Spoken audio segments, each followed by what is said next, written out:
Guys अगर आप भी यूज करते हैं वीवो के V23 Pro 5G डिवाइस, जो मैं भी इसी डिवाइस को यूज कर रहा हूँ, बहुत ही शानदार डिवाइस है। अगर आप भी इस डिवाइस को यूज करते हैं तो मैं आप लोग को इस वीडियो में यही बताने वाला हूँ कि आप यहाँ पे जो है इसके हीटिंग प्रॉब्लम का सोल्यूशन ढूंढ रहे हो लेकिन आप पा नहीं रहे।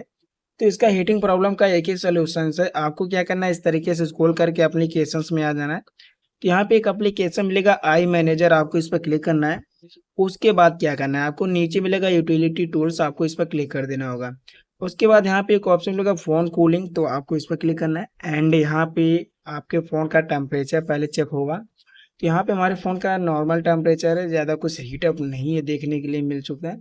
तो यहाँ पे हम इसको कूल डाउन कर देते हैं। कूल डाउन करने के बाद भी हमारा फ़ोन अच्छे तरीके से यहाँ पे कूल होना शुरू हो भी चुका है। फिलहाल हमारे फ़ोन्स के अंदर यह सेटिंग्स दी हुई है, तो हम इसको यूज़ तो कर ही सकते हैं।